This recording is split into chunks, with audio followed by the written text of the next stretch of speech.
Udah ya.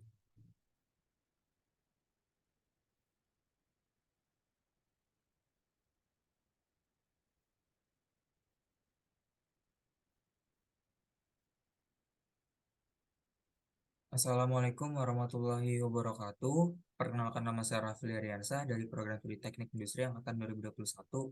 Di sini saya akan menjelaskan tentang modul kedua, Studium General, yaitu menulis untuk penelitian. Dalam modul ini, kita harus mengetahui dasar-dasar dalam mempersiapkan sebuah naskah. Ada beberapa jenis artikel penelitian. Yang pertama itu ada surat dan komunikasi cepat atau pendek untuk komunikasi cepat dan awal dari kemajuan signifikan atau asli, tanpa memasukkan terlalu banyak data atau detail. Lalu ada juga makalah ulasan merangkum perkembangan terbaru tentang topik tertentu, tanpa memperkenalkan data terbaru. Jadi hanya menggunakan data yang sudah ada saja.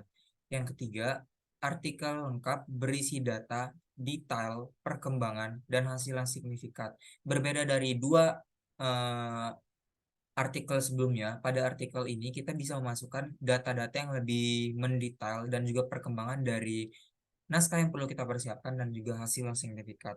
Yang keempat, elemen penelitian memungkinkan Anda untuk mempublikasi hasil penelitian seperti data, perangkat lunak, metode, dan video. Lalu, eh, maaf, ada kesalahan.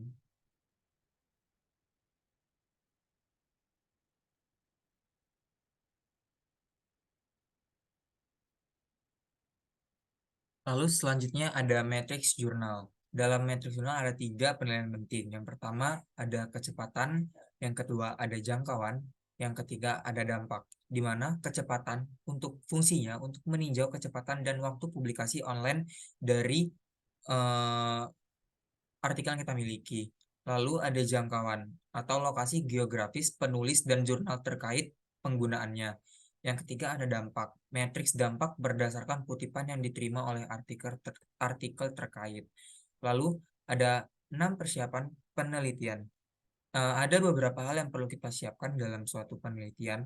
Yang pertama, pastinya kita memerlukan judul tentang penelitian kita tersebut. Yang kedua, kita perlu mengetahui siapa penulis dari penelitian tersebut.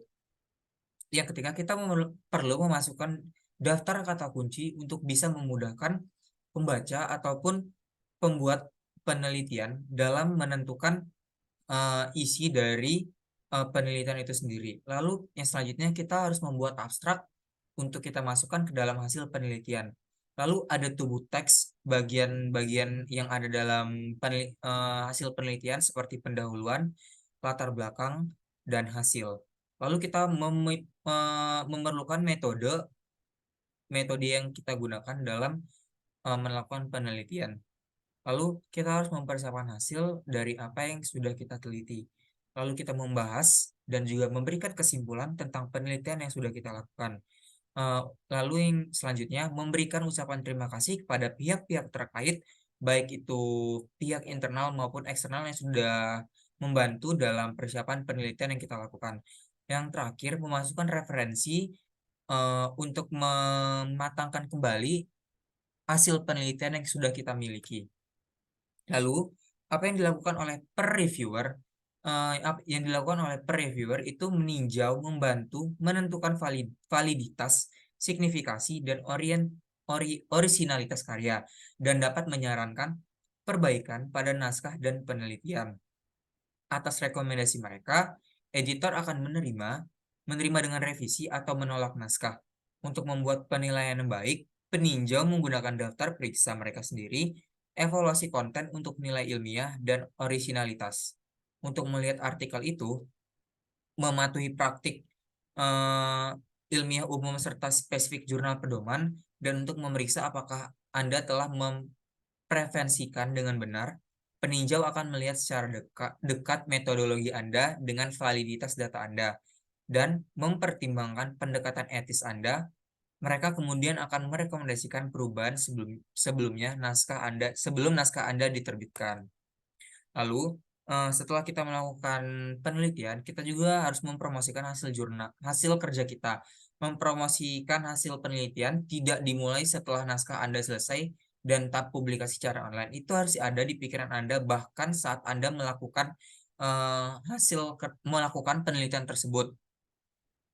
Mempromosikan penelitian Anda juga berlanjut setelah diterbitkannya dan melacak kinerja dari kegiatan promosi Anda akan membantu mendorong hasil.